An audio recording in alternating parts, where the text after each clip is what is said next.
Hola, ¿qué tal? Buenos días a todas, a todos. Muchas gracias por su presencia en esta sesión dedicada a la libertad de expresión.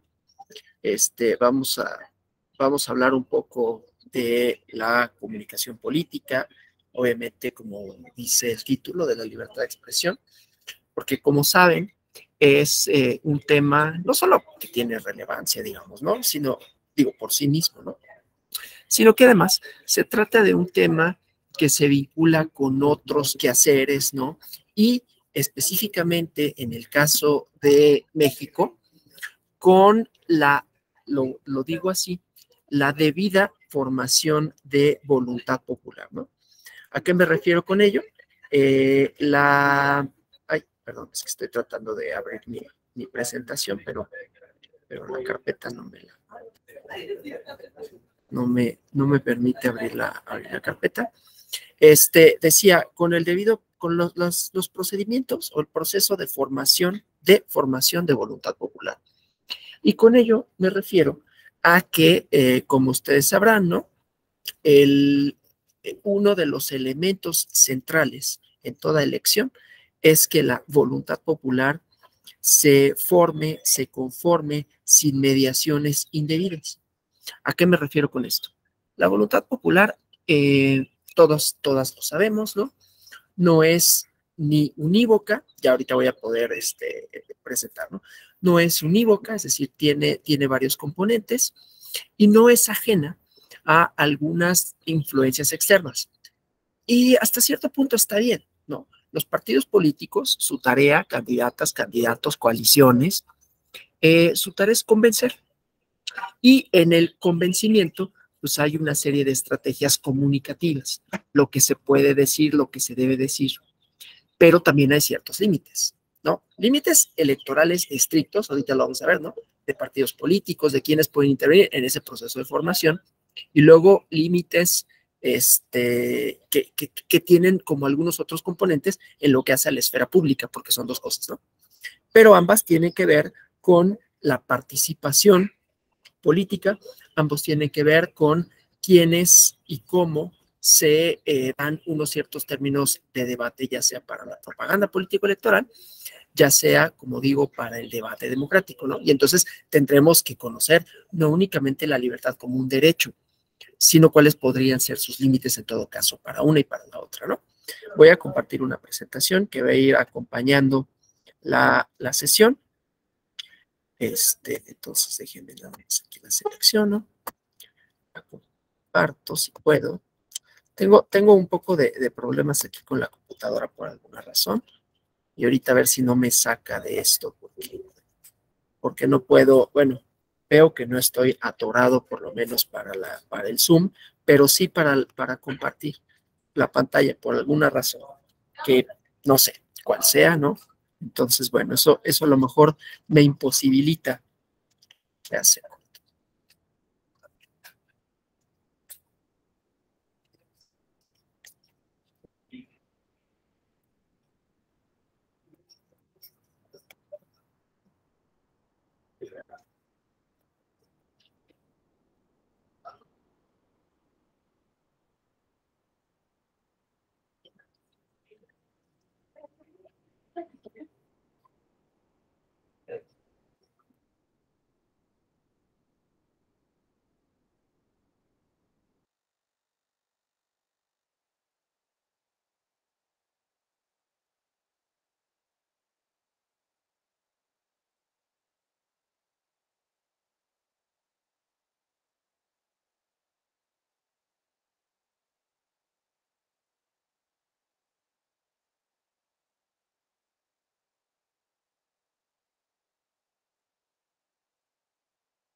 Perdón, son algunos problemas aquí de conexión.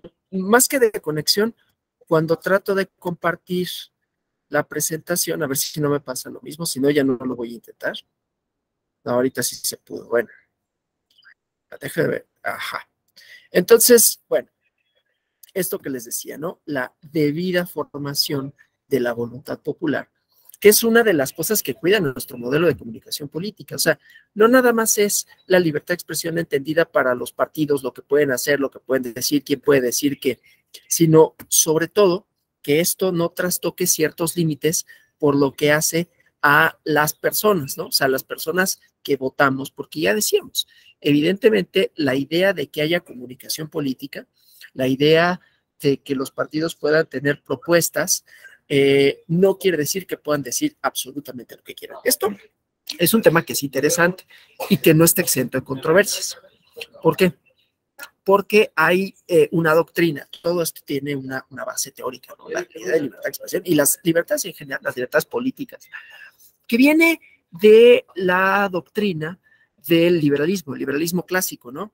John Locke, John Stuart Mill, quienes diseñaron la Constitución de los Estados Unidos, ¿no? A ver, no dejemos de tener en cuenta que las libertades que ellos estaban pensando no eran absolutas, eran en realidad muy reducidas, eran para solo algunas personas. El fundamento del contrato social para John Locke es la propiedad y los únicos que pueden participar políticamente, es decir, los que pueden votar, ser votados, pero también entonces aquellos que pueden influir en las decisiones eran los blancos y propietarios, ¿no? Por ejemplo, lo cual quiere decir que está recortada. Después, conforme se fueron ampliando las libertades, ¿no? El régimen de libertades, entonces comenzó a entenderse que la libertad de expresión era la capacidad de decir prácticamente lo que sea, ¿no? Y que ese lo que sea estaba protegido por un derecho político a, así, a expresarme. Lo que pasa es que luego nos empezamos a encontrar con límites. ¿Por qué? Porque las democracias tienen como característica, las democracias contemporáneas, tienen como característica que son diversas y que son plurales. Pero en esa diversidad y en esa pluralidad vamos a encontrar que no todo el mundo tiene las mismas posibilidades ni de ser escuchado, ni de ser visto, ni de ser oída u oído, ¿no? De manera tal que cuando van surgiendo otras expresiones, otros actores, otras formas, pues choca con quienes pensaban que podían decir lo que sea, porque normalmente esos que podían decir lo que sea, siguiendo la corriente de la doctrina liberal, pues eran quienes más bien habían tenido, hago esto pequeño nada más para poder regresar a la pantalla y verles, ¿no? Era quienes habían tenido la posibilidad o quienes nunca se habían enfrentado a ningún tipo de censura, no tanto de tipo jurídico, ¿no? Que esa no me preocupa en realidad mucho, la censura jurídica, desde luego que es importante, sino censuras que van más allá de eso, es decir, la posibilidad siquiera, la posibilidad de que pudieran emerger como actores, como partidos, como organizaciones en la esfera pública. Y no porque alguien se los prohibiera jurídicamente, podría no haber esa prohibición, sino porque simple y sencillamente no tenían el reconocimiento, digamos, como agrupación, como individuos, no se les reconocía la legitimidad legal para hacer, ¿sí? O no se les reconocía, reconociendo la legitimidad legal, no se les reconocía la legitimidad social, ¿sí? Es decir, eran grupos o han sido grupos que habían estado de alguna manera, pues lo voy a decir nada más así, en condiciones de desigualdad, ¿no? Desigualdad material, desigualdad jurídica, desigualdad social. Y pasaba de largo, completamente pasaba de largo.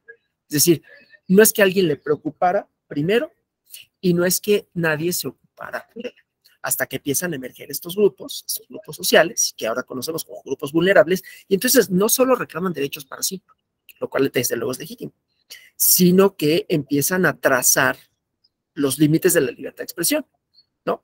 Y empiezan a decir, es que, por ejemplo, ¿no? Esos chistes no se pueden hacer, esos comentarios no se pueden decir, ese lenguaje no puede subsistir. ¿Y por qué? ¿No? No por otra cosa que esos chistes, ese lenguaje, esas formas de habla y de hacer, en realidad estaban legitimando una estructura que a ellos los tenía oprimidos, ¿no? Los tenía sojuzgados o los tenía invisibilizados. Y entonces es el debate que vemos ahora, ¿no? Es el debate que vemos ahora entre quienes lo aceptan y entre quienes lo aceptan, no lo aceptan. Entonces, como decía, tenemos dos vertientes, por lo tanto, dos alcances, dos características de la libertad de expresión. En sentido político estricto, partidos políticos que pueden decir, que pueden no decir, en los procesos de formación de voluntad colectiva que después se traducen en las votaciones, quienes pueden intervenir en esos procesos de formación de la voluntad colectiva, por un lado, y por otro lado, los términos del debate público. Igualmente, quiénes pueden y quiénes no, y en qué términos, y entonces, cuál es lo voy a entrecomillar, lenguaje democráticamente permitido en términos de libertad de expresión, pero que esta libertad de expresión suponga el reconocimiento de la pluralidad y la diversidad. Entonces, ahí ya como vemos, ya no es tan sencillo, ¿sí? Ya no es tan fácil. Bueno, entonces, eso como algunas de las características, como dice aquí, de la libertad de expresión, ¿no? Entonces, por libertad de expresión no podemos entender la capacidad que tienen las personas de decir lo que se les dé la gana. No, no es nada más eso. Eso, a ver, es un debate, ¿no?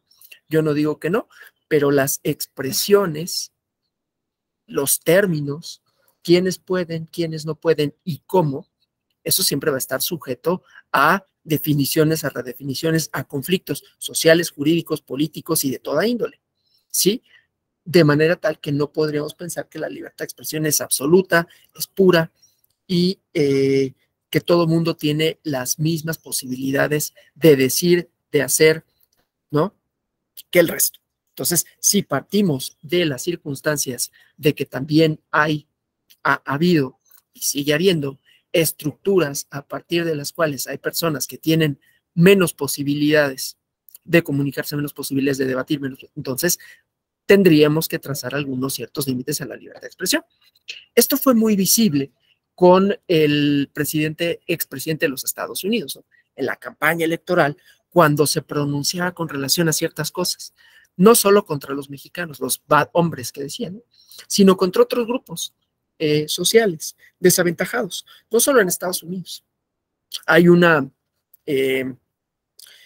bueno, aquí no me quiero meter en más problemas de las fallas de la conexión y de todo esto, pero luego en algún buscador de internet vean en una campaña en Suiza cómo había una manta, ¿no? En donde un partido tenía eran unas ovejitas, una ovejita blanca y una ovejita negra. La ovejita blanca estaba pateando a la negra y de donde le estaba pateando era de un lugar rojo con una cruz blanca, la bandera suiza, ¿no?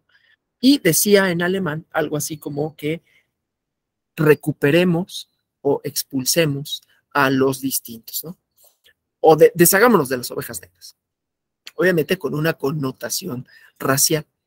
Esto solo para decir, ¿no? Entonces, que hay también en las democracias electorales esta disputa entre quienes se han sentido amenazados, por diversas razones, en sus valores, en sus prácticas, en sus discursos, y la emergencia de otros grupos, sea por la migración, sea por el reconocimiento que han logrado de ellas, ellos, ellas como sujetos de derechos y que entonces limitan un poco aquello que se pensaba que todo mundo podía decir porque estaba bien, porque era aceptado, ¿no?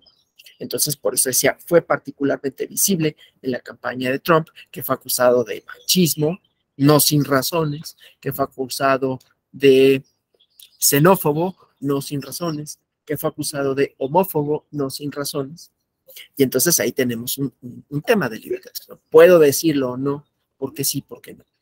Porque la democracia también supondría entonces que se tiene que limitar los términos en los que pueden las personas decir. No completamente tampoco, ¿no? O sea, se tiene que lograr un equilibrio, ¿sí? Eso sí lo podríamos recuperar, por ejemplo, del planteamiento que hace Aristóteles, de quien podemos decir muchas cosas en sentido negativo con relación a la idea que tenía de la democracia, que no era para él una forma pura, por cierto, la forma pura era politeia y la democracia era la forma corrupta, pero tenía una idea de democracia que, entre otras cosas, pues aceptaba, por ejemplo, la esclavitud, ¿no? hombres libres y hombres esclavos por naturaleza, y hombres nada más, ¿no? Esos excluyentes. Pero a los griegos les interesaba el equilibrio. Entonces, sí podremos decir que la libertad de expresión tendría que encontrar su fundamento y sus límites en el equilibrio de todas y todos los actores que componen una comunidad política, ¿sí? Y ese equilibrio, desde luego, pues no es automático, no está previamente dado ni definido en todas las circunstancias, sino que se va encontrando. Y entonces quiere decir que los tribunales pues también lo van redefiniendo, lo van problematizando, ¿sí? Y entonces es un problema, por decirlo de alguna manera, ¿no? Un problema jurídico, un problema político que está en constante elaboración y reelaboración, ¿sí? Entonces, la libertad de expresión sí la podemos entender como una capacidad, como un derecho político, un derecho de los sujetos de una comunidad política de expresar las ideas, de manifestar opiniones, pensamientos, posiciones políticas, siempre y cuando estas posiciones no sean contrarias a la propia comunidad política. No es tan sencillo decir cuándo son y cuándo no son, ¿sí? Por lo tanto, también nos vamos a encontrar con el problema de la censura, ¿no? Que ese ha sido un problema, una de las grandes conquistas de las democracias, pues ha sido justamente romper con la censura. ¿Quién censura y por qué? Y entonces cuando vienen esta problemática de otros actores, la emergencia de otros grupos, nos encontramos nuevamente en ese conflicto, ¿no? Entonces me van a censurar, pero ahora no me censura el Estado, ahora me censuran otras personas. Y entonces, insisto, tendríamos que encontrar el equilibrio, pero no es un equilibrio sencillo, ¿no? Por eso nuestras democracias no tenemos ni siquiera, ya no digo cantar victoria, no tenemos que estar tampoco muy contentos en cuanto a cómo se han configurado, cuáles son sus características, sus límites, porque se han convertido, sobre todo en democracias electorales en el sentido más estricto posible, ¿no? Es decir, de procedimientos. Y los procedimientos, la verdad es que ignoran un montón de cosas y dan por sentadas otras, ¿sí? Y entonces, por ejemplo, luego hay índices, no sé si los hayan visto, pero véanlos, ¿no? Que hace, claro, tenía que ser la economía, y sí lo digo con un sesgo crítico, no nada más prejuiciado, sino crítico, hacia una disciplina que cree que las cosas pueden ser como automáticas, ¿no? Como si fueran matemáticas. Pero bueno, entonces, que dicen cuáles son los índices de calidad democrática, y de pronto uno ve a los países que están hasta arriba y dices, pues es que, vaya, garantiza la libertad de expresión para ciertos sectores, pero para otros no. Es decir, no tienen el equilibrio que en todo caso supondría, ¿no? Garantizan algunos derechos y desde luego no estoy diciendo con ello que esté mal, estoy diciendo que hay que problematizar, no estoy diciendo en todo caso que se deba de prescindir de eso, sino que se debe de cuestionar. Y entonces, en los términos de libertad de expresión, si bien ha sido una gran conquista de las democracias y que solo en democracias se pueden conquistar, problematizar, inclusive refutar la idea misma de libertad de expresión y decir, pues, eso no es libertad de expresión, ¿sí? Necesitamos que el concepto se amplíe o se restrinja según corresponda. Eso solo es posible en democracias. Por lo tanto, no es prescindir del acuerdo democrático, ¿sí? Es simplemente no echarnos ¿cómo se llama? Hay una expresión, ¿no? Que dice, en nuestros laureles, ¿no? Y pensar que ya está resuelto el problema y que lo único que tenemos que ver es, bueno, ahora solo vamos a ver características y casos cuando esto sigue generando tensión, ¿sí? Sigue generando tensiones. Esto me estoy refiriendo a la esfera pública, ¿sí? Es decir, entre las y los componentes de la comunidad política, que hablan, que se relacionan, que se organizan, que participan. Voy a poner otro ejemplo para que se vaya entendiendo de los límites y los alcances, porque hay una verdad de jure, la norma dice algo, ¿no? Y la norma es una expectativa, la norma no es la realidad, la norma genera una intencionalidad de que más o menos un orden se cumpla, pero normalmente no se cumple. Entonces vamos a pensar, todas y todos somos iguales ante la ley. Ok, todas y todos tenemos la misma capacidad, ya no de influir yo, o sea, yo qué no, sino de vernos representados en nuestro discurso, en nuestras posiciones, en nuestra apariencia, y con ello me refiero a los grupos sociales distintos que componen la pluralidad social, en el cine, en los medios de comunicación, quiénes escriben, cómo escriben, para qué público, y la respuesta es no. Entonces, hay una igualdad de jure constitucional, que ahí está, qué bonita la norma, y luego cuando vemos la televisión, vemos las barras de opinión, quiénes opinan, cuando vemos quiénes escriben en los periódicos, cuando vemos quiénes tienen, pues casi, conste, casi el monopolio de lo que se dice, los términos en los que se dice, resulta que muchísimos sectores están invisibilizados. Escuchaba yo un día, digo, perdón por la anécdota, pero es que esto tiene muchos alcances y por eso digo, hay que problematizarlo para llegar a una definición. En un programa, en un podcast, de una persona en los Estados Unidos que es de la comunidad LGBTIQ+, ¿no? Y entonces él decía, él es cineasta, y decía, a mí lo que me lleva a hacer cine, lo que me motiva para hacer cine, es que yo veía las películas de Hollywood cuando estaba adolescente, cuando estaba niño, y nunca vi a alguien como yo representado. Es decir, nunca vi, él es negro de color, o afrodescendiente, es minoría en ese sentido, minoría por lo menos en términos de derechos reconocidos, ¿no? Y minoría quizás cuantitativa, y aparte homosexual, ¿no? Entonces decía, yo pensaba que yo estaba mal como niño, ¿no? Porque yo veía que todos los actores de Hollywood eran de una forma y yo nunca me veía, ¿no? Entonces, uno puede decir, bueno, ¿qué tiene que ver? Pues es que eso tiene todo que ver porque, aunque son estructuras subyacentes, ¿no? Legitiman un discurso. ¿Quiénes son las y los ciudadanos? Que no son nada más los que vemos, son los que están representados en los distintos canales de comunicación que van formando la idea, el sentido común, ¿sí? De quienes pertenecen a la comunidad política, por qué sí, por qué no, y entonces a partir de eso se elaboran las distintas tensiones que puede haber sobre ella, ¿no? Estoy aquí muy pendiente de mi batería porque se está bajando rapidísimo, que aquí donde estoy no hay una conexión. Entonces, si llegara a un punto en el que me tuviera que mover, hacemos una pausita nada más de 5 minutos para entrar a algún salón aquí en donde me encuentro, que no estoy en la escuela judicial, para enchufar la máquina, ¿no? Y en el peor de los casos me conecto por mi celular. O sea, no nos quedamos sin sesión. Nada más les aviso por si hubiera que hacerlo, porque yo empecé hace media hora con 85 de batería y voy en 59. Entonces, se está consumiendo la batería de manera impresionante. Deje de ver si tengo muchas ventanas abiertas o algo que pueda hacer para ahorrar pila. A lo mejor por ahí si cierro algunas cositas, me ayuda a no tener tanto problema con eso, ¿no? Entonces, bueno, eso decía, la representación de la comunidad política en torno a quienes dicen que, ¿sí? Las personas que hablan no solo se refieren en términos lingüísticos. La lengua es una cristalización, es un reflejo de una cultura. Y entonces siempre ha habido esta idea del idioma neutro, ¿no? El español neutro. No hay tal cosa. Pero la mayoría de las personas que están en los medios de comunicación hablan como se habla en el centro de la República, ¿no? Como en la Ciudad de México y alrededores. Bueno, y no como en la Ciudad de México, como en una parte de la Ciudad de México, como hablo yo, ¿no?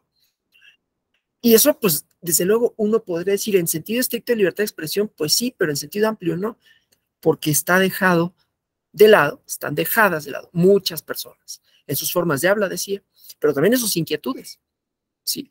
En sus inquietudes, en su representación, ¿sí?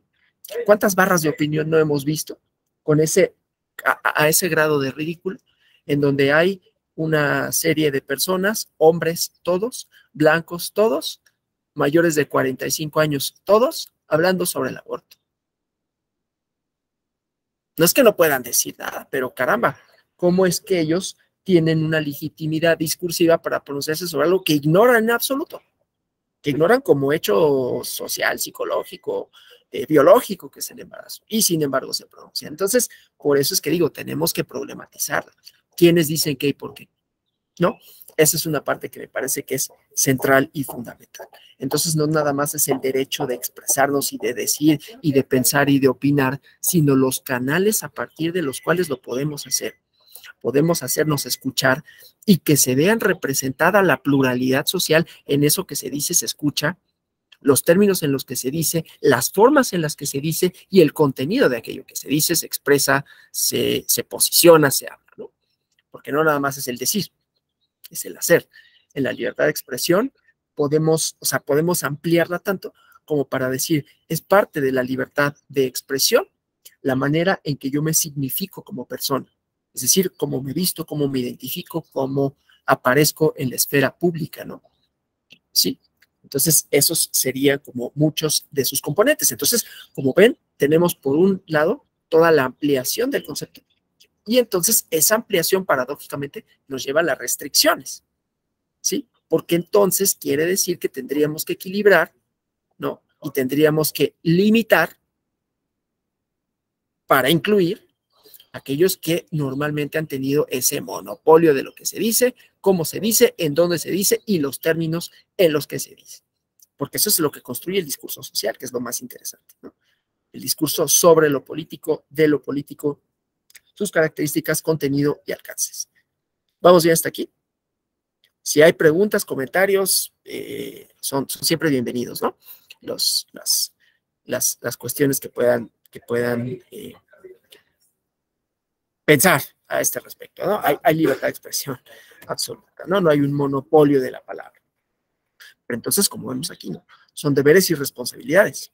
Y entonces el límite, que claro, es más fácil enunciarlo que dilucidarlo, ¿no?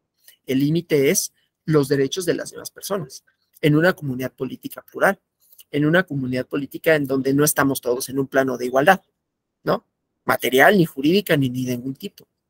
Porque independientemente, ya decía, de que todas y todos pudiéramos tener un reconocimiento jurídico a la libertad de expresión, la verdad es que en los hechos no todo el mundo lo tiene igualmente reconocido, ¿no?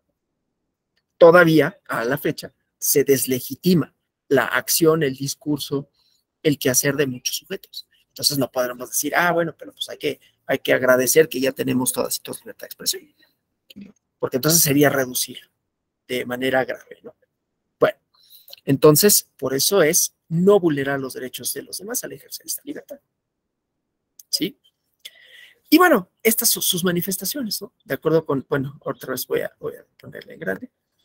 De acuerdo con la Comisión Interamericana y la Convención Americana de los Derechos Humanos, pues es hablar, es escribir, es difundir, es todas las manifestaciones discursivas, porque los discursos, como ustedes saben, son una cuestión semiótica, ¿no? Que tiene varios componentes, no nada más es el componente lingüístico estricto, ¿no? El lenguaje no solo es habla, ¿no?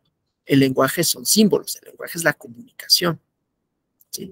Inclusive por eso les decía, cómo nos significamos. Y la expresión artística también, ¿no? Pero aquí también vamos encontrando problemas con esto de la expresión artística. Fíjense, les voy a compartir una columna. ¿Cómo se las comparto? A ver, estoy pensando cómo. Porque la tengo en el celular.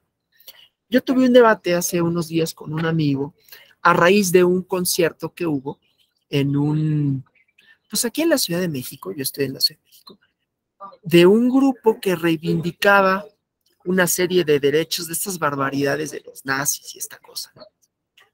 Y entonces, pues es una expresión artística, ¿no? En principio estaría amparada por yo puedo decir y yo puedo ser, pero es una expresión artística que reivindica un discurso que tiene no solo como trasfondo, ¿no? Sino como fin explícito excluir.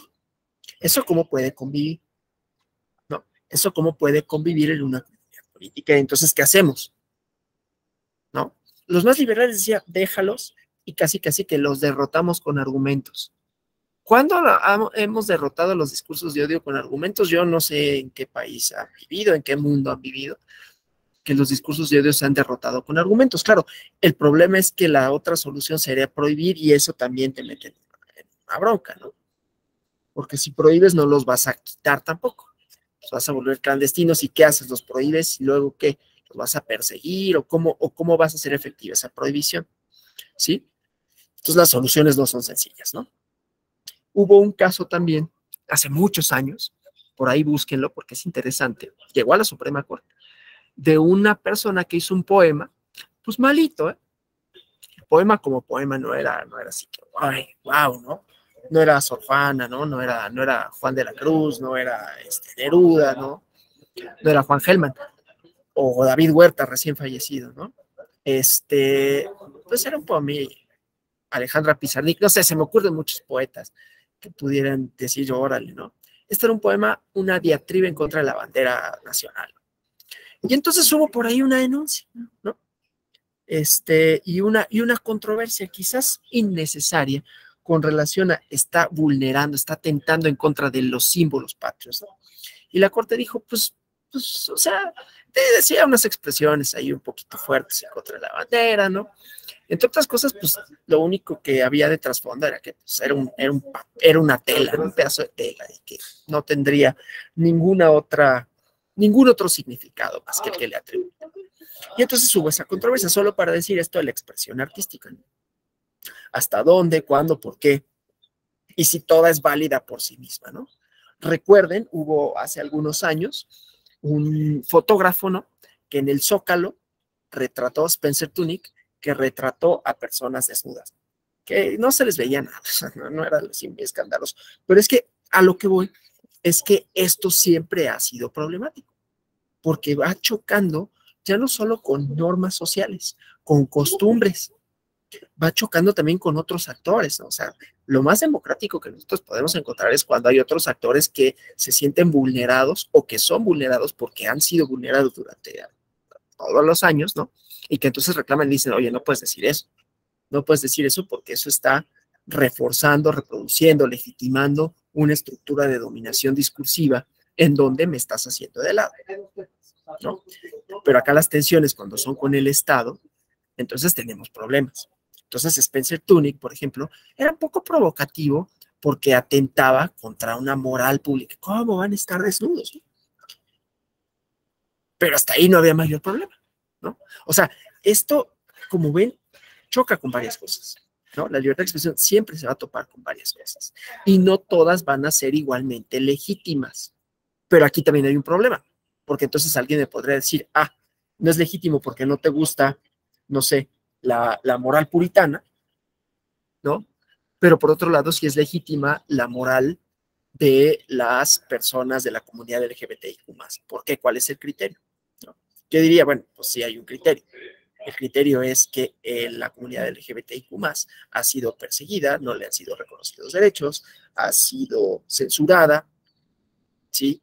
En los hechos y en el derecho, ¿no? O sea, ha sido censurada, no les han permitido el reconocimiento de sus derechos, ya no digamos políticos electorales, de ninguno, ¿no? Como víctimas, cuando son víctimas, y como ciudadanos a los que no se les permite ser ciudadanos en los términos en los que ellos quieren ejercer sus derechos de ciudadanía, ¿sí? Entonces yo quizás respondería a eso porque no es lo mismo, no están en igualdad de circunstancias y la moral puritana, la verdad es que siempre ha logrado imponerse, ¿no? Hay un caso interesante, un escritor norteamericano que se llama Graham Greene, y él sufrió mucho esta persecución, ¿no? El puritanismo como ideología en los Estados Unidos, que logró en algunos estados, inclusive, o sea, vean cómo si entendemos el concepto hasta sus últimas consecuencias, vamos a tener problemas. Logró en algunos estados que se hablara de creacionismo. Y no es que esté mal el creacionismo, digamos, ¿no? Como doctrina religiosa uno puede tenerla si quiere, pero no para que se enseñe como una disciplina en una escuela que tiene un principio otro democrático, que es la laicidad, ¿sí? Entonces, no es algo tan sencillo, ¿sí? Luego, si nos vamos más para atrás, Platón, por ejemplo, con todo y lo interesante que puede ser leer la República y leer todo el planteamiento platónico y la clasificación que hace de los gobiernos y las características que tiene la República, una que tenía muy ahí, claro, nada democrática, ¿no? Pero para que veamos, ¿no? O sea, con ello en la democracia problematizamos, en la democracia decimos, en la democracia nos preocupamos por decir, esto es legítimo, no es legítimo, ¿por qué no? ¿Hasta dónde? ¿Qué hacemos? En los autoritarismos simplemente se proscribe. Y entonces Platón decía a los poetas que no sirven para nada, ¿no? y esos que se vayan, casi que todos los artistas, ¿no? Mao, la China comunista, que luego hay quienes reivindican, agarró así, ¿no? O sea, los poetas, los artistas, no, esos burgueses, ¿no? Que se vayan al campo, ¿no? Que se vayan a la hora, y los llevaba así, ¿no? Sí, que se curtan. Entonces, claro, es una práctica neta y totalmente autoritaria, que es indeseable, desde luego, y que es impensable en una democracia, ¿sí? Entonces, llevada a un extremo o a otro, es indeseable que se imponga una doctrina así puritanista que diga, que censure tanto derechos como expresiones, como también es indeseable que un Estado que todo lo absorba en términos de controlar, puede incluso llegar al extremo de proscribir a los artistas y mandarlos a que se les quite lo privilegiados, por decirlo de alguna manera, y ponerlos a cosechar arroz, ¿no? Que era lo que hacían. Bueno, obviamente esto tiene también que ver con las búsquedas ahora en Internet, ¿no? Lo que indagamos, lo que vemos, desde luego, a ver, tiene límites. Derecho de buscar, de recibir, de acceder a expresiones, ideas, opiniones, siempre y cuando sean lícitas, desde luego, ¿no? Y con eso no tengo que poner más ejemplos. Y siempre y cuando, otra vez, no vayan en contra de los términos de la comunidad política. Pero otra vez, es problemático. Por ejemplo, el Estado Islámico recluta gente en Europa a través de videos de YouTube, ¿no? En donde reproduce un discurso de opresión supuesta, ¿no?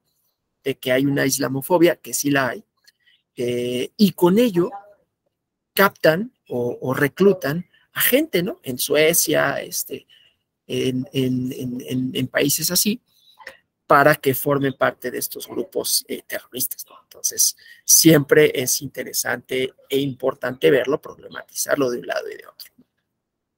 Derecho al acceso a la información pública, desde luego, ¿no? Y otra vez, ¿qué es la información pública? ¿Por qué cierto tipo de información es pública? ¿Por qué otra no? ¿Y cuáles son los límites y características de esta, ¿no? Y poseer información distribuible. Y los canales a partir de los cuales se distribuye, ¿no? Entonces, esto es lo que yo les estaba diciendo, ¿no? Los discursos, que las formas discursivas son variadas, tienen varios componentes, ¿no? Voy a volver a hacer la de la presentación. Es que les digo, la minimizo para ver la pila, porque sí me preocupa que tengo ya 43% y no vamos ni a la mitad de la clase, ¿no? Entonces, en algún momento tendré que buscar, o de plano mejor conectarme por el celular, ¿no? Y aunque ya no veamos la presentación, porque si no va a ser un problema en lo que encuentro un lugar en donde conectarme, ¿no? Yo creo que más bien le voy a hacer así, pero ahorita no me voy a preocupar. Hasta dentro de una media hora yo creo que todavía me da la pila, ¿no? Bueno, entonces, todos los discursos en principio están protegidos, todas las formas de discurso, ¿no?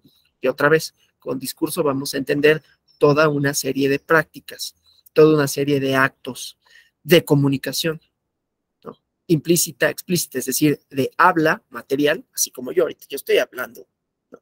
Y estoy en mi habla, hay un discurso de por medio, ¿no?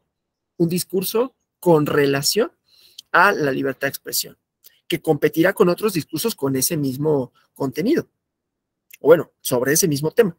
Sobre la libertad de expresión hay varios discursos, sobre el derecho hay varios discursos, ¿sí? Entonces tiene que ver con ideas, tiene que ver con representaciones, tiene que ver con símbolos, ¿no? Símbolos entendidos en el sentido más sociológico posible, ¿no? Es decir, significados, ¿sí? Y desde luego habrá algunos que tengan mayor aceptación social y estatal. Tampoco está completa y para todos los casos definido, ¿sí? Voy a poner otro ejemplo para hablar de un discurso aceptado social y estatalmente, ¿no? Que fue el México post-revolucionario, ¿sí?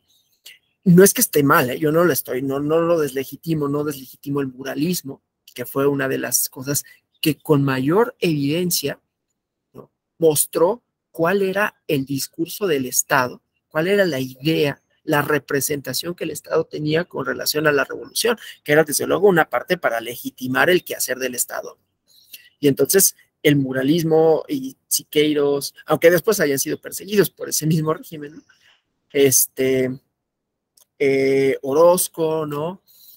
Propio Diego Rivera, pues era una representación de la lucha, de la conquista. Siqueiros, no me acuerdo si es en Bellas Artes, pero creo que es en Bellas Artes, pues hasta había una reivindicación ahí marxista, ¿no?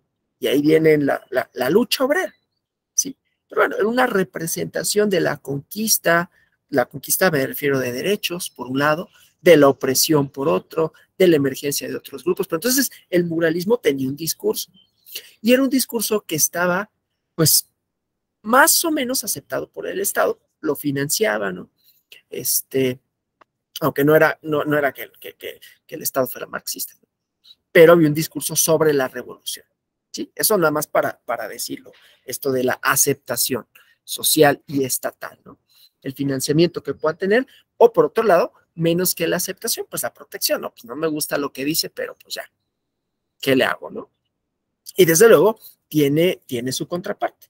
Hubo un periódico, todavía existe, pero ya no es lo mismo, el Excelsior, en los años 60, pues que era de los mejores periódicos del mundo, ¿no? Su suplemento cultural, creo que se llamaba Siempre o algo así, estaba dirigido por Octavio Paz, que después fundó la revista Vuelta y esto, ¿no?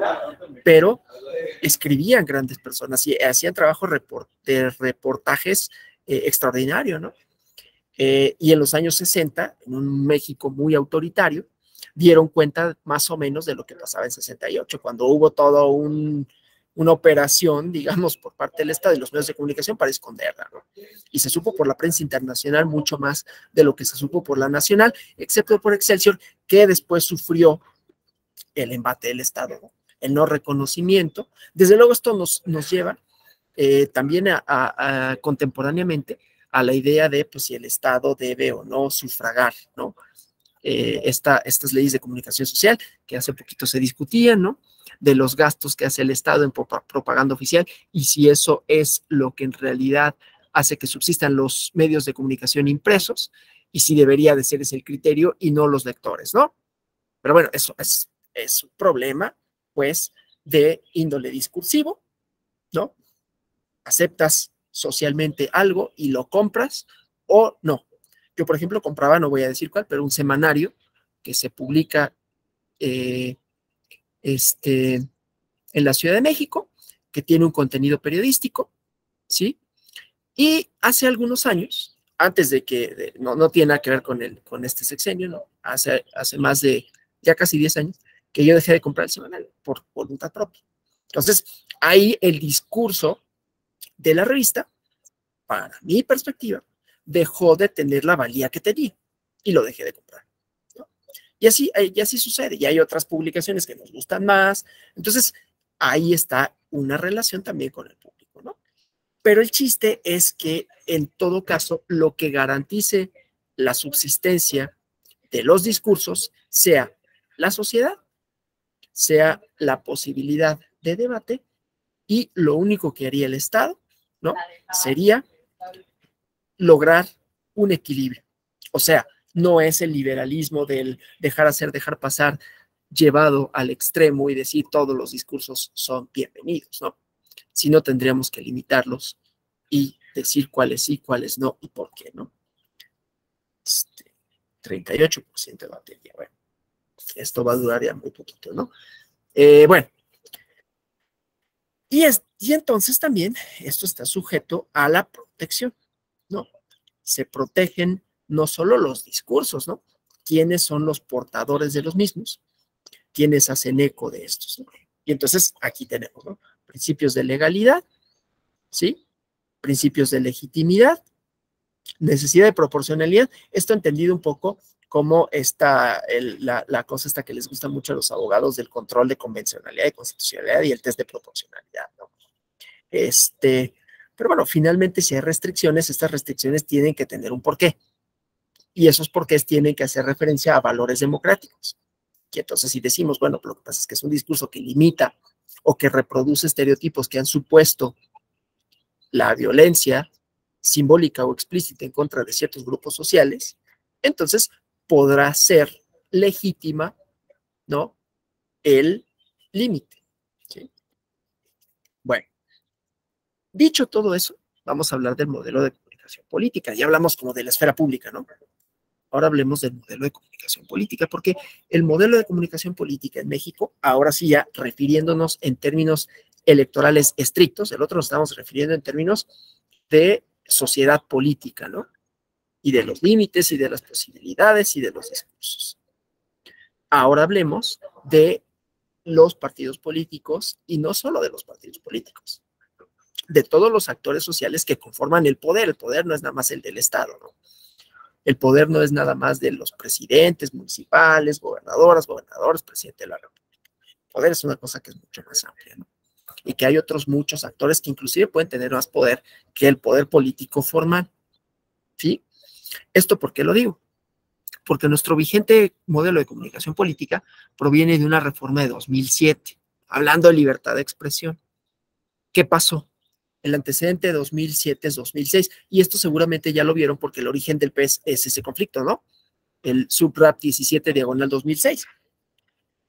Y bueno, sí lo han visto, ¿no? Nada más para corroborarlo les pregunto. Sí, ya vieron esto, el SUBRAP 17 diagonal 2006, ¿no? Bueno, entonces ya saben que esa es la génesis del procedimiento especial sancionador, y que tiene como antecedente la, aquí sí, indebida, porque así se resolvió, la indebida intento, o si tuvieron éxito o no, ya no lo voy a decir y eso será mi opinión, pero la indebida participación en el proceso de formación de voluntad colectiva de parte de actores ajenos al proceso electoral, es decir, ajenos a los partidos, aunque relacionados con, ajenos a la voluntad colectiva, y que en realidad tenían intereses muy concretos, pero que fue sobre todo el poder económico, el poder del dinero, lo que influyó, puedo decir hasta qué grado, pero entonces es esa la limitante.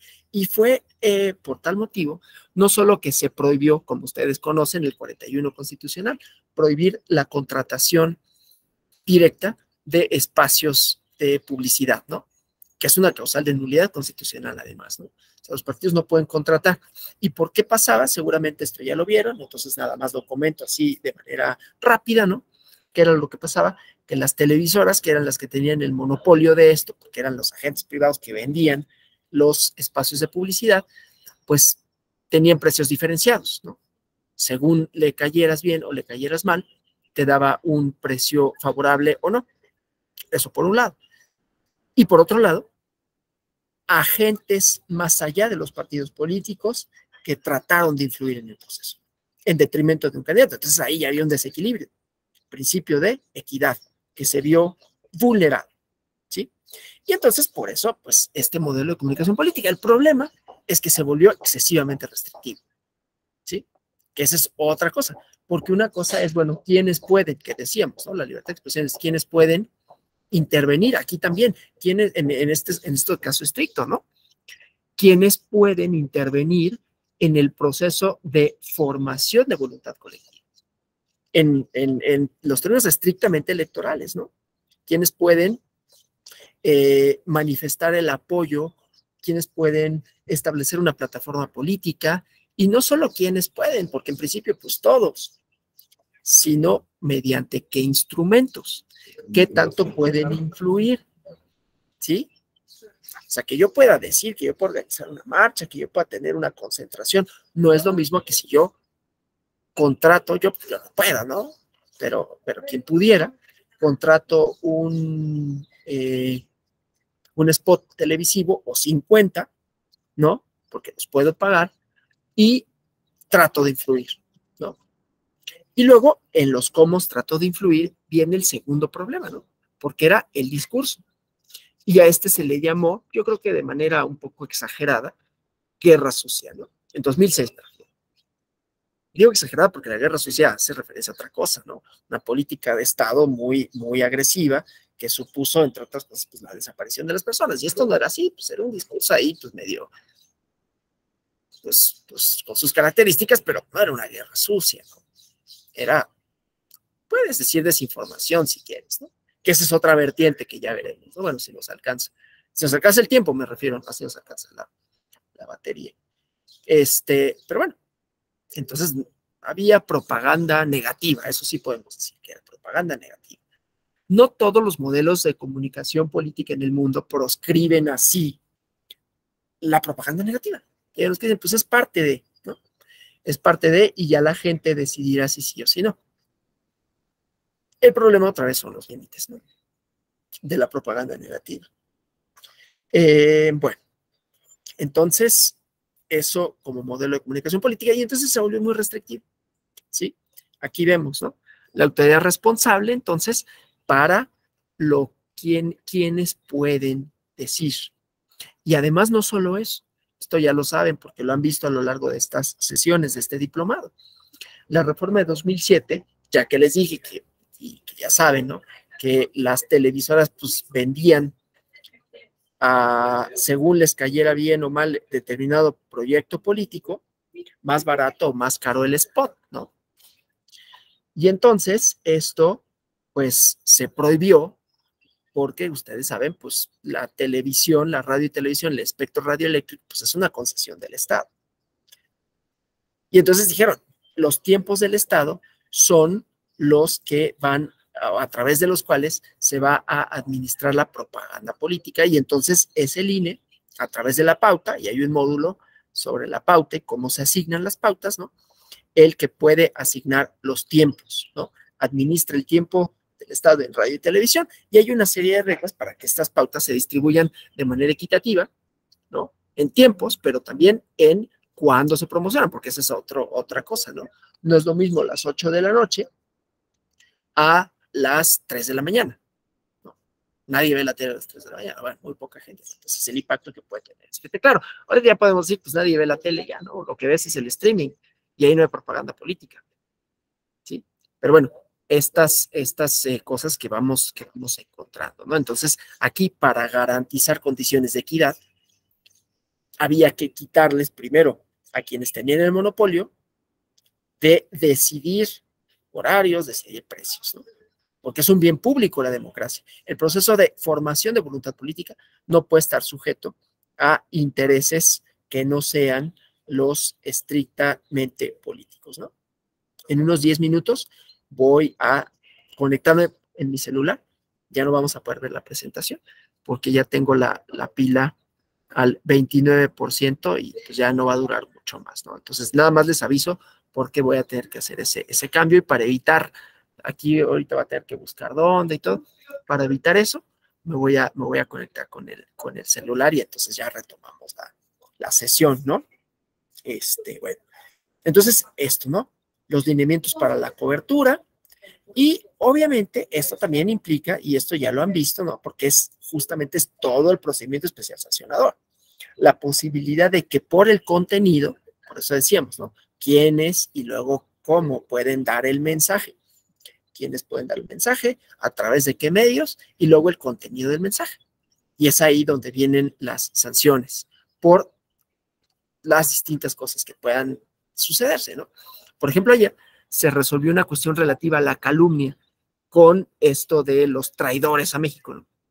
Es propaganda política, pero no toda la propaganda política, por tener un mensaje, por tener un discurso, es legítima por sí misma, ¿no? Entonces ahí se van redefiniendo los límites. Y desde luego, en el PES nos importa mucho el uso de recursos públicos, el 134 constitucional, nos importan los tiempos, el 41 constitucional, que si la veda electoral, ¿no? Que si la prohibición de la difusión de propaganda en tiempos electorales, ¿no? O sea, estos límites que también tienen que ver con nuestro modelo de comunicación, porque entonces ya no nada más es el contenido, es cuándo se puede decir, cuándo puede haber propaganda gubernamental y cuándo no, ¿sí? Cuando hablamos del contenido, también hablamos de quienes mandan el mensaje. Entonces, por ejemplo, no poder utilizar en aras de supuestamente hacer, y que ahorita es un tema, por eso lo saco a colación, porque hay una reforma que va para allá, y entonces ahí está como Pues yo digo, no en los límites, está trastocando los límites, ¿no? Es decir, quienes pueden manifestar un apoyo explícito haciendo uso de un cargo público, sea porque se posicionan o sea porque están utilizando el cargo, que esto implica los recursos propios del cargo, no solo el dinero, sino pues cuando uno es una figura política que tiene una visibilidad mayor, obviamente la posibilidad, la probabilidad de que influyas indebidamente es mayor a que si yo lo digo, ¿no? Si yo lo digo, ¿a quién le importa? ¿No? Bueno, entonces, esos son todos esos componentes, ¿no? Entonces, aquí un poquito esto de la pauta, ¿no? Porque les decía, entonces, contenido y actores, limitarlo. Desde luego, ya en el entendido de que le quitamos, se le quitó el monopolio de, de la difusión de los mensajes a los privados que tienen intereses así privados que se contraponen o pueden contraponerse a el interés público como es la democracia y las condiciones de equidad, ¿no? En el contexto que ya conocemos. Entonces, bueno, para administrar los tiempos del Estado, pues este es el organigrama de línea, ¿no? Para hacerlo, ¿no? Quejas y denuncias, esto ya lo conocen, porque además la Comisión de Quejas y Denuncias es la que instrumenta una parte del procedimiento especial sancionador a partir de la reforma de 2014, ¿no? El acceso a los medios de comunicación. Entonces, aquí nada más como un poco los tiempos, ¿no? Ya verán esto en la clase de la pauta, cómo se distribuyen estos tiempos, ¿no? Pero bueno, me interesa ponerlo aquí, ¿no? Nada más porque de cuántos minutos disponen, ¿no? De cuánto tiempo goza en esta. Hasta aquí, ¿cómo vamos? Quiero preguntar, ¿no? Para si hubiera alguna pregunta, algún comentario que desearan hacer, ya que llevamos prácticamente una hora de sesión. ¿Todo bien? No hay ninguna duda, no hay ningún comentario, nada. Bueno, entonces seguimos. Ahorita yo les aviso cuando cambie de dispositivo. Y me dan nada más 2, 3 minutos en lo que me conecto desde el teléfono, ¿no? Bueno, entonces seguimos con esto. Entonces esta distribución. Y claro, una diferencia entre los periodos electorales y los periodos no electorales, ¿no? Es decir, los periodos ordinarios. Y esto se relaciona con un montón de cosas, se relaciona también con el financiamiento, porque ustedes sabrán, o no, en la Ley General de Partidos Políticos, por el propio artículo 41 constitucional, se encuentran las prerrogativas de los partidos. Las prerrogativas de los partidos, es decir, los derechos a los que tiene, los derechos con los que cuenta para sus actividades, para la difusión de su plataforma política, para sus recursos humanos, etcétera, es decir, para el pago de sus recursos humanos. El personal que lo conforma está sujeto a el financiamiento público, pero las prerrogativas no nada más es el dinero, entre otras cosas es el acceso a radio y televisión, ¿no? Y entonces, por eso hay una diferencia entre periodos ordinarios y periodos electorales, ¿no? Como la hay para el financiamiento también con recursos públicos de los partidos políticos. Las reglas de financiamiento también se distribuyen de manera diferenciada si estamos en periodos electorales a si estamos en periodos ordinarios, ¿no? De hecho, uno de los planteamientos de la reforma de 2023, 22-23, era que solo se financiaran las actividades de campaña, ¿no? Y no las ordinarias. En algunos países sucede, en Uruguay, por ejemplo, solo se financian las campañas, no se financian los tiempos ordinarios, ¿no? Digo con financiamiento público, que es otro tema, pero que va más o menos de la mano con esto, ¿no? Entonces, bueno, obviamente hay con ello un catálogo de cuáles son las estaciones, los canales de radio y televisión, que esto, insisto, puede sonar un tanto cuanto anacrónico, porque ahora la mayoría, bueno, no sé, no tengo la estadística, pero una buena parte de la población, pues ya no consume mucha radio y televisión. Radio todavía un poco, ¿no? Yo, por ejemplo, lo escucho cuando vengo de camino aquí a donde trabajo, aparte de la Escuela Judicial Electoral, queda un poquito lejos, y entonces, pues pongo el radio, ¿no? Y a veces no, a veces pongo mis podcasts, ¿no? Entonces ya es como de eso ha supuesto algunas diferencias. Y entonces también hay que trascender esos alcances, ¿no? Porque ya no solo es radio y televisión. Aquí nos estamos refiriendo a radio y televisión porque es la pauta, porque es el espacio radioeléctrico concesionado por el Estado para los canales de comunicación, ¿no? Obviamente, Facebook, Twitter, Internet no siguen esa lógica porque no pertenecen originariamente al Estado, ¿sí? Entonces, bueno. Aquí también esto es interesante de lo de la televisión restringida, los servicios de paga que también lo tienen que incorporar, ¿no? Y la distribución de los tiempos, que aquí sigue la misma regla, ¿no? Del 70-30 que pasa también para el financiamiento público. Insisto que no me voy a detener mucho en eso porque quiero poner algunos ejemplos de expedientes que tienen que ver con la propaganda, que tienen que ver con los medios, que tienen que ver con el contenido, ¿no? Entonces, pero bueno, lo menciono. Ahorita que me reconecte voy a ir a los ejemplos. Entonces, esto, las coaliciones, que el régimen de coaliciones, según la Ley General de Partidos Políticos, puede ser total, parcial o flexible, dependiendo del número de candidaturas que haya por el convenio de coalición, ¿no? Y la distribución también, ¿no? Entonces, son 48 minutos, cómo se distribuyen para que las autoridades electorales pues también difundan cuál es el trabajo que hacen estas, ¿no? Voy a desconectarme de aquí, pido una disculpa y regreso, por favor, en 2-3 minutos, nada más en lo que me conecto con el celular, porque ya mi batería está al 20% y si no, ahorita se apaga y esto. Entonces, denme, por favor, nada más 2-3 minutos en lo que me vuelvo.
Listo, ¿me escuchan?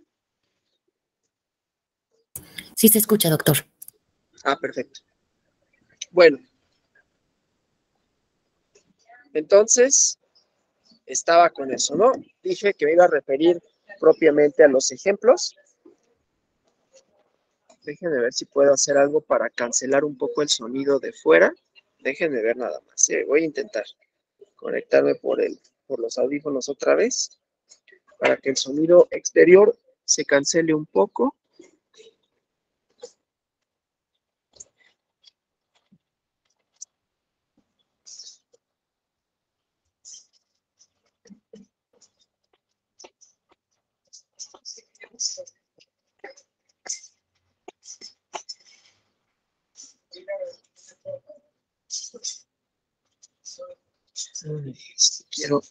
Quiero conectar un Bluetooth de los audífonos, pero no me aparece. Wow. Déjenme ver si puedo. Porque si no, el sonido... Bueno, ahorita lo voy a dejar así, porque si no...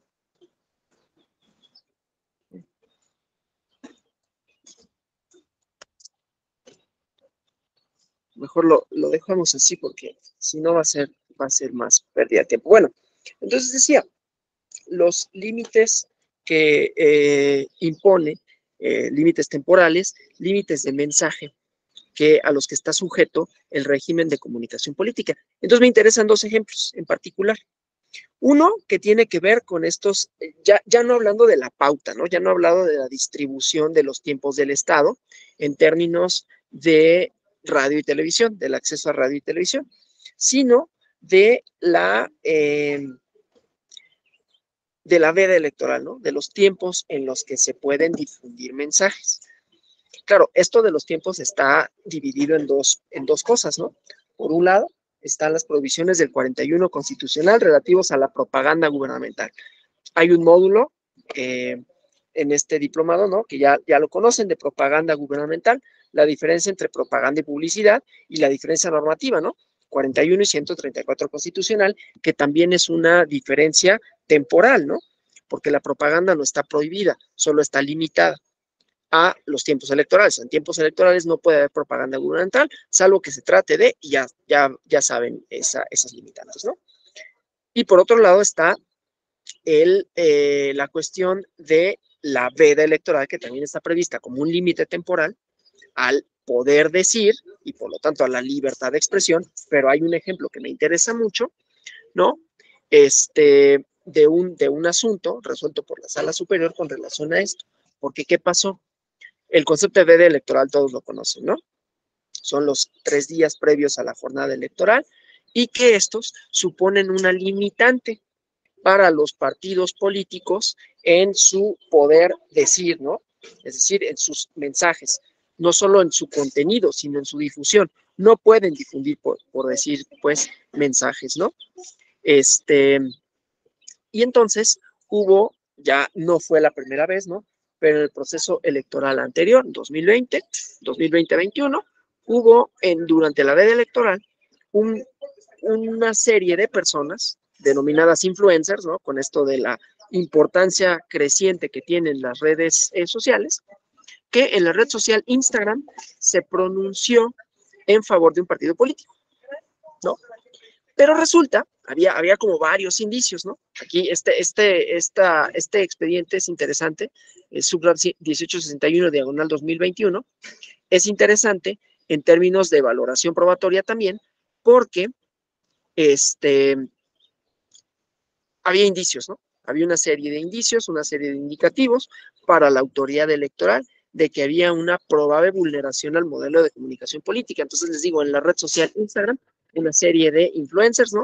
Personas que tienen una cantidad de seguidores importante, transmite un mensaje de apoyo a un partido político en específico, en veda electoral. Y entonces, en principio, eso está amparado por la libertad de expresión. Yo podría válidamente expresar yo no debería porque soy del Tribunal Electoral, pero podría sí, en principio, decir, manifestar mi adherencia o rechazo a un proyecto político en particular en cualquier momento. Hay ciertas limitaciones que si en la casilla electoral puedo llevar o no propaganda, es decir, una camiseta de un partido, no puedo repartir volantes, pero podría yo estar platicando con una persona y decir, pues es que a mí la candidato tal, me parece que es el más adecuado, probablemente sí. ¿Podría yo subir a mis redes sociales mi apoyo manifiesto o mi rechazo manifiesto a una candidato? Insisto, no en mi persona en particular, porque quizás sería un poco comprometedor para la institución en la que trabajo, pero yo lo podría hacer, definitivamente sí. Entonces, esas personas amparadas en la libertad de expresión, pues participaron, ¿no? O sea, manifestaron su apoyo irrestricto a un partido político, ¿no? En vez de electoral. Pero resultó que casualmente eran influencers. Casualmente era un partido político que ya había sido sancionado por esos mismos hechos. Y que además todas estas personas que participaban o que decían lo que decían, parecían seguir un guión, ¿no? Parecía que decían lo mismo. Y entonces al Instituto Nacional Electoral le pareció sospechoso y comenzó un procedimiento, primero un sancionador, pero paralelamente uno en materia de fiscalización, porque dijo, a ver, sí es muy probable que les pagas, estas personas no lo hicieron por voluntad propia, ¿sí? Y se están amparando indebidamente en la libertad de expresión para hacer pasar como libertad de expresión, algo que en realidad es propaganda. Esa es una falta en materia del modelo de comunicación política. Pero si es propaganda, quiere decir que les pagaron, y si les pagaron, quiere decir que no fiscalizaron esos recursos porque están utilizando pues ellos ellos fueron los que lo hicieron de manera libre y entonces están haciendo un doble fraude a la ley, ¿no? ¿Qué hicieron? Pues le preguntaron a estas personas, a estos influencers, oye, tenemos indicios de que esto sucedió, y pues muchos dijeron, pues sí me pagaron, ¿no? Y entonces con eso determinaron una sanción en materia de fiscalización, ¿sí? El partido impugnó en un recurso de apelación porque dijo, oye, primera es libertad de expresión, ¿yo qué? Y segunda, me está sancionando doble porque aquí no se trata de un procedimiento especial sancionador, sino que me está sancionando por fiscalización. ¿Qué responde la sala superior? Hay límites a la libertad de expresión, ¿no? Y la ciudadanía, si bien es cierto que tiene esa posibilidad de decir, ¿no?, que no está limitada, que pueden manifestar su adherencia o rechazo a cualquier partido político, esta adherencia o rechazo está limitada a que pues no les pagues, ¿no? Porque entonces ya es propaganda, ya no es propiamente un ejercicio de libertad de expresión y entonces ya no es libre y entonces se vulneran las condiciones de equidad, ¿sí? Porque entonces, ¿para qué existe la veda electoral si le vas a dar la vuelta de esa manera? Y la segunda es, no hay doble sanción, porque una cosa es tu fiscalización, que estás obligada a reportar tus gastos de campaña, y otra cosa es el modelo de comunicación. Si una misma conducta comete infracciones en ambas, pues sobre ambas se te puede válidamente sancionar. Entonces, ese es un ejemplo de el tiempo. Ahora voy a poner un ejemplo de el mensaje. En Iliatenco Guerrero, que seguramente ya han escuchado sobre este expediente, sucedió que en la elección para presidenta municipal, el día igualmente con la veda electoral de por medio, que eso es relevante y no para lo que sucedió, porque ¿cómo se llama?, la elección se anuló por violencia política en materia de género, ¿sí? O violencia política en materia de género. Resulta que el día de la veda electoral, o el día más bien de la jornada electoral, todavía estando en veda, saben, ¿no? La propaganda electoral tampoco se puede difundir el día de la jornada electoral, ni 3 días antes ni el día de la jornada electoral. Y entonces aparecieron estratégicamente colocadas en unos lugares por los que la gente que iba a votar en determinadas casillas que pertenecía a una comunidad forzosamente tenía que pasar y forzosamente tenía que ver ese mensaje, ¿no? Estaba en unos contenedores de agua muy grandes y el contenido del mensaje, o sea, no era nada más que se violentara la veda electoral y con ello las condiciones de equidad de la contienda, sino que el contenido del mensaje, que es una de las vertientes de la libertad de expresión, ¿no? ¿Quién dice? ¿Qué dice? Y luego los canales por medio de los cuales lleva a cabo su mensaje, ¿no? Que estos pueden ser oficiales, pueden ser artísticos, pueden ser periódicos, etcétera, ¿no? Entonces aquí era el qué, no era quién, era qué. El primer ejemplo era quiénes dicen, ¿no? Personas que supuestamente amparadas por la libertad de expresión manifiestan su apoyo a un partido político, pero resulta que no es libertad de expresión porque les pagaron. Entonces son sujetos que no expresaron en realidad su libertad de expresión, sino que habían sido contratados y por lo tanto habían vulnerado el modelo de comunicación política, y por eso fue la sanción al partido, ¿no? Y luego les decía, el contenido. Entonces aquí el contenido estaba reforzando una serie de estereotipos en contra de una mujer, ¿no? Y estaba colocado en un lugar tal que era siempre visible para todos aquellos que pasaban. ¿Cuál fue el problema? ¿Cómo determinas si eso influye en el resultado de la elección o no? Había un antecedente, hablando de 2006, recordarán, y eso fue una de las cosas que se resolvieron en los juicios de nulidad, los juicios de inconformidad, perdón, que al efecto se interpusieron, que era, bueno, el contenido por sí mismo puede afectar, pero ¿cómo sabemos qué tanto afecta? Es más, ¿cómo sabemos si afecta? Uno ve un promocional y no automáticamente dice, ya le creí, ¿no? Uno ve un promocional y puedes o no creer en su contenido. Es decir, En la teoría de la comunicación está esto del emisor-receptor, y el receptor no es alguien pasivo, ¿no? No es alguien que nada más ve y repite. Es más, es alguien que ve y puede rechazar, es alguien que ve y procesa. Entonces, en el caso de 2006 decían, pues sí, la propaganda indebida por los actores, ¿no? Es decir, porque hay un poder económico de por medio, porque el presidente de la República se metió de manera indebida, él sí no debe, 134 constitucional. Pero ¿cómo determinas el grado de afectación que eso produjo en el resultado? Y entonces ahí se resolvió, pues no se puede determinar y por lo tanto no se puede anular. Y aquí el criterio es contrario. ¿Sí? Me parece a mí que más protector en realidad de lo que le interesa a esto, que es la formación de voluntad popular, porque aquí sí podríamos tener dos cosas en choque, ¿no?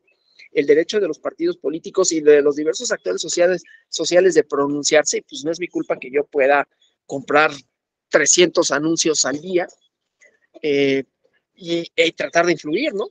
Pues que me crea quien me quiera creer y quien no me crea que no me quiera creer. No es mi culpa que yo sea presidente de la República y quiera decir lo que yo quiera. Pues que me crean si me creen y que no me crean si no me crean. No es no llega a esos extremos la libertad de expresión. Es a lo que voy, ¿no? Tensiona con otras cosas. Entonces, pues en este caso hay un contenido que vulnera el proceso de formación de voluntad popular, porque la formación de voluntad popular tiene que ser lo más libre posible, tiene que tener las menos mediaciones indebidas posibles, ¿no? Que la influencia que sea, o sea, la toma de decisión, solo esté relacionada, ¿sí? Con la propia reflexión que haga la persona. Pero si en esa reflexión encontramos una serie de estereotipos muy arraigados en la sociedad, como es el caso de la violencia política de género, ¿no? Entonces tenemos un elemento extra. No nada más es la veda electoral, no nada más es la influencia, es el propio contenido del mensaje. Ahora, ¿cómo determinamos que eso puede influir o no en el resultado de la elección? Por un lado, por la diferencia entre el primero y el segundo lugar, ¿no? Que ese es uno de los momentos que siempre para las nulidades importan. Criterio de determinancia. La gravedad de la violación, que en este caso por el discurso al que hacía referencia se consideró grave, y luego la parte cuantitativa es qué tanto esto pudo haber sido determinante. Y entonces dijeron, pues sí pudo haber sido, pero es la conjunción de las cosas, ¿no? O sea, esto no quiere decir que haya sido un cambio completamente o absoluto con relación a la interpretación de 2006, donde era, pues no podemos saber qué tanto haya influido, porque aquí hay, el segundo elemento es bueno, y el contenido del mensaje. Se refuerzan estereotipos, ¿no? Pongo otro ejemplo. Igualmente en la campaña de en la campaña anterior, no el día de la jornada electoral, sino en la campaña anterior, hubo un partido político, que no voy a decir qué partido político, pero que tenía una plataforma legítima, como todos, en donde el contenido de su mensaje tenía también una intención legislativa, ¿no? Y decían, vamos a procurar que se vuelva a penalizar el aborto, ¿no? En nuestra agenda legislativa, eso estaba. Y estaban otras cosas relativas al aborto, relativas a los derechos de las mujeres, que eran restrictivas, y entonces hubo un procedimiento especial sancionador en donde había que determinar, primero, si eso vulneraba el modelo de comunicación política, si era contrario a la libertad de expresión, porque chocaba con justamente la libertad que tienen los partidos políticos de tener una plataforma, de difundirla, ¿no? Y entonces es legítimo que un partido político dentro de su plataforma considere que se debe de volver a penalizar el aborto. Y entonces ahí la respuesta que dio la sala superior es, bueno, eso en principio sí. Lo que no es debido es el cómo, el qué dices. Puede ser tu plataforma legislativa, pero el contenido de tu mensaje no puede reforzar estereotipos colocando a la mujer, colocando al embarazo, a la familia como un destino inevitable, como solo una cosa que puede ser el quehacer de las mujeres, porque sí reforzaba. Entonces ahí hubo un análisis de tipo discursivo, ¿no? Entonces ahí se trató de equilibrar justamente la libertad de expresión. El partido puede tener una ideología, Y la ideología puede gustarnos o puede no gustarnos. Pero el cómo manifiestas tu mensaje sí tiene limitantes, ¿no? Y entonces en los cómo también tenemos, o sea, ya tenemos, ¿no? El contenido y su difusión y quienes procuran o quienes pueden o quienes no pueden influir en estos términos, ¿no? Y pongo un último ejemplo que transformó, ustedes ya vieron medidas cautelares y ya vieron ¿cómo se llama? La restitución o las medidas restitutivas, ¿no? Sí, ya lo vieron, ¿verdad? Los procedimientos especiales sancionados dentro de las medidas cautelares pueden también decretar medidas que restituyan el daño causado, ¿sí? Sí, ya lo vieron, ¿verdad?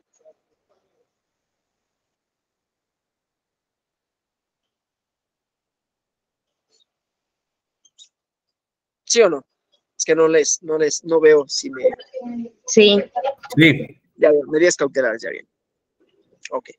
Entonces, no me refiero mucho a esto, salvo por JE 34 diagonal 2018, que es un juicio electoral que se siguió en Tabasco, seguramente ya lo vieron, porque es la génesis de las medidas reparatorias, ¿no? En el procedimiento especial sancionador.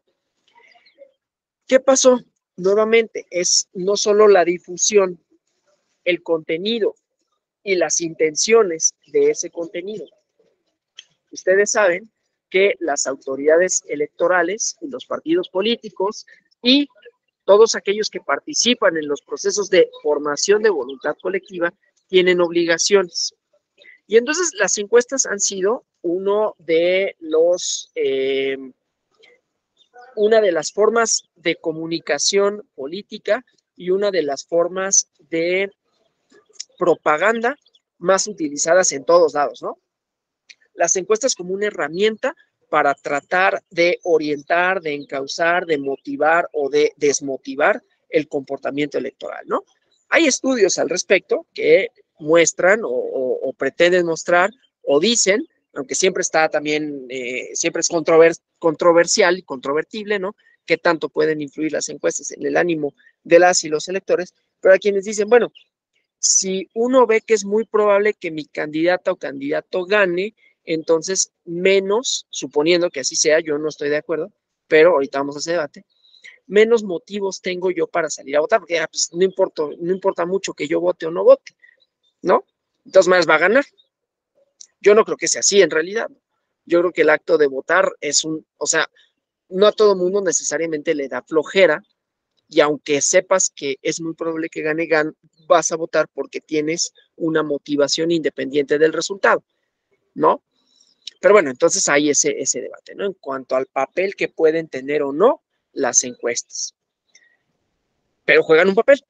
Tan es así que el día de la jornada electoral no se pueden difundir los resultados ni de encuestas de salida, ni de resultados preliminares por parte de las casas encuestadoras, hasta las 8 de la noche, que es cuando cierran las casillas en Tijuana, que es que para allá, por la diferencia de horario, son las 6 de la tarde, ¿no? Y entonces es cuando se pueden difundir. También en la veda electoral no puede difundirse encuestas durante esos 3 días, o sondeos de opinión, etcétera, ¿no? Que no es lo mismo, ¿no? Luego hay esos errores, tanto conceptuales como metodológicos, de que alguien lance en Facebook una pregunta, ¿por quién vas a votar? Y son, no sé, participan 10,000 personas, y entonces gana un tal y dice, mi encuesta es mejor que la encuesta del Financiero porque participaron 10,000 personas. Sí, pero no tiene un criterio. Esto es importante para lo que voy a decir, del 34, del juicio electoral 34 diagonal 2018.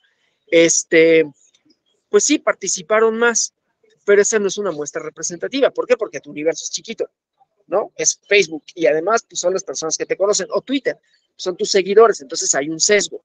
Las encuestas tienen un principio, bueno, tienen varios, pero tienen un principio metodológico que asegura la representatividad, que es lo que se le conoce como la aleatoriedad, ¿no? Que la selección de mi muestra sea aleatoria, es decir, que el universo, que todas las personas que están en el universo son todas, todos, padrón electoral, tengan la misma probabilidad de ser seleccionados, y entonces cuando una selección es aleatoria, quiere decir que no hubo un criterio de selección, ¿sí?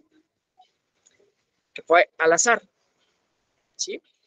Y entonces, por eso es que las encuestas tienen se le hace, la muestra normalmente es de 1000 personas y no es necesario entrevistar o encuestar a 200,000 y entonces 200,000 es más representativo que 1000. En realidad, con 1000 basta, ¿no?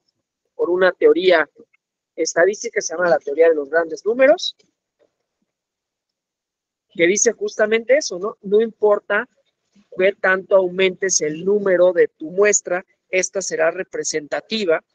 Ya no, que le añadas más, no será más representativa por tener más personas. Bueno, entonces hay una serie de lineamientos y las casas encuestadoras tienen que darlas a conocer a la autoridad electoral.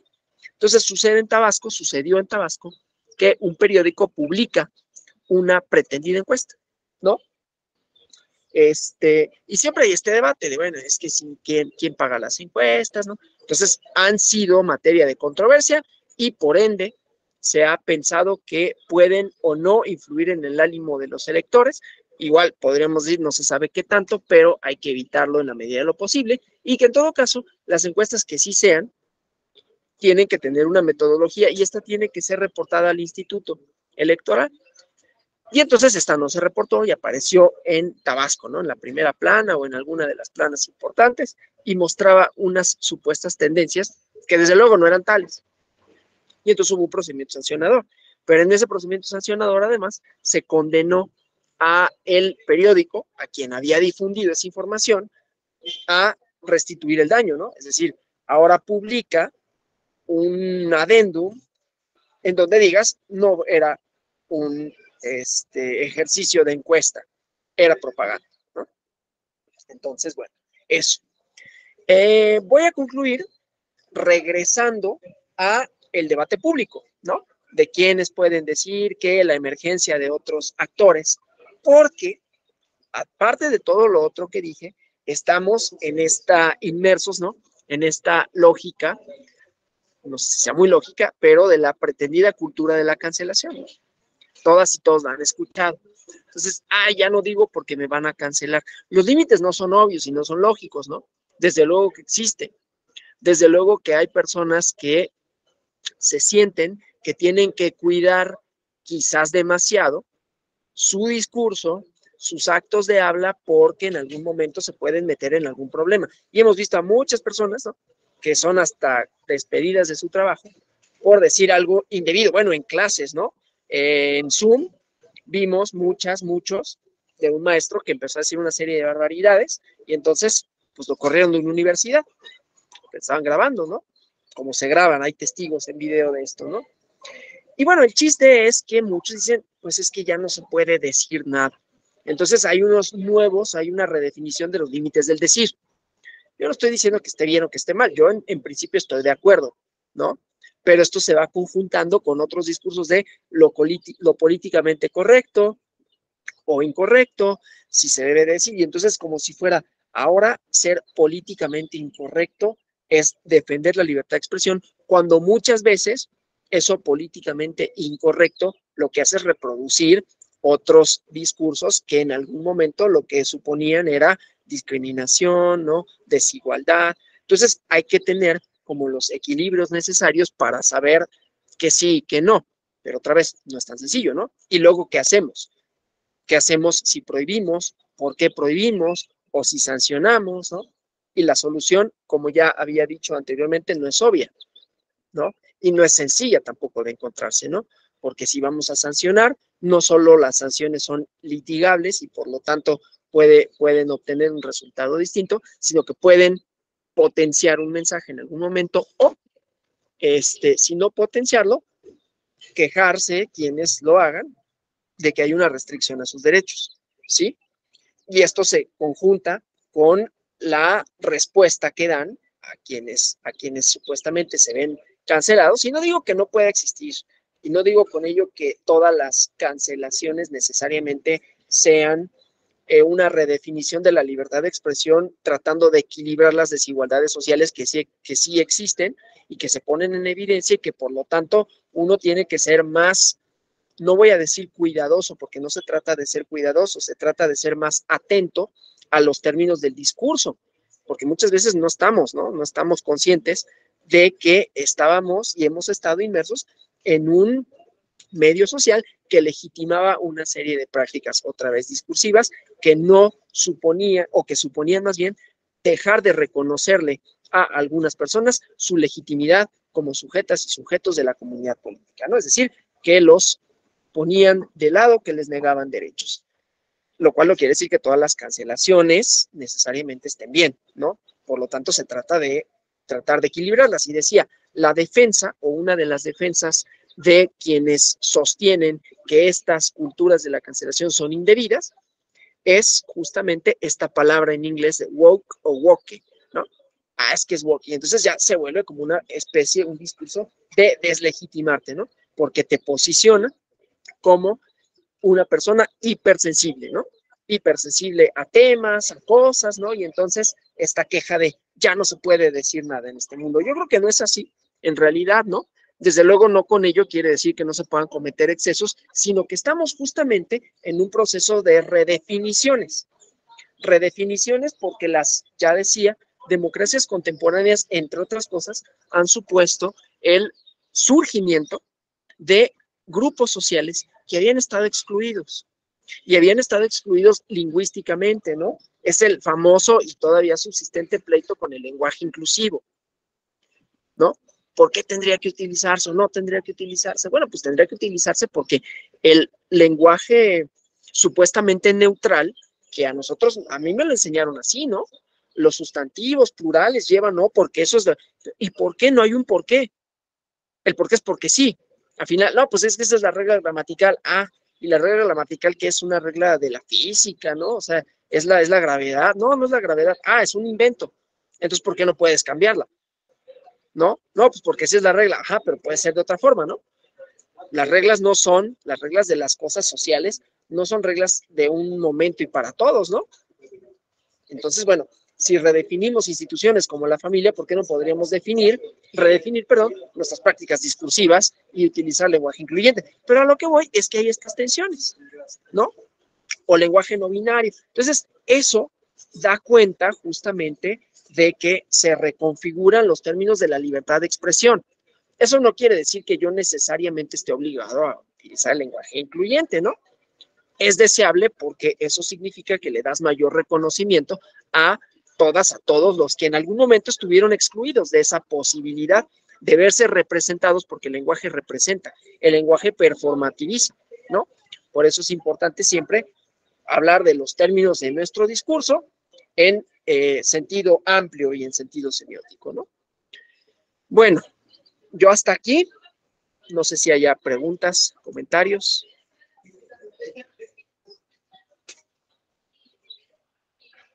Bueno, si no los hubiera, les agradezco por su participación, por su asistencia, esperando que haya sido más o menos interesante, ¿no?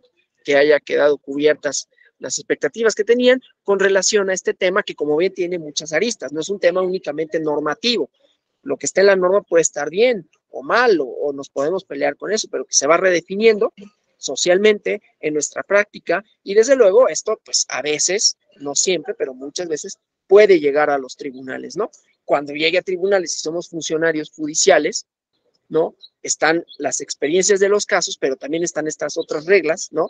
No solo metodológicamente hablando de los discursos, sino de entender esta conjunción, estas tensiones y estas redefiniciones que vivimos en nuestras sociedades democráticas, ¿no? Y entonces lograr un cierto, deseable equilibrio entre todos los actores, actrices sociales que participan y que participen en condiciones de equidad, aun cuando ello pueda suponer que entonces quienes tenían, lo voy a decir así, el monopolio de la libertad de expresión, quienes gozaban sin ningún o con muy pocas restricciones de la libertad de expresión, lo pierdan en favor de la posibilidad de que otros no vean mermadas sus posibilidades de ser y de hacer en la esfera pública.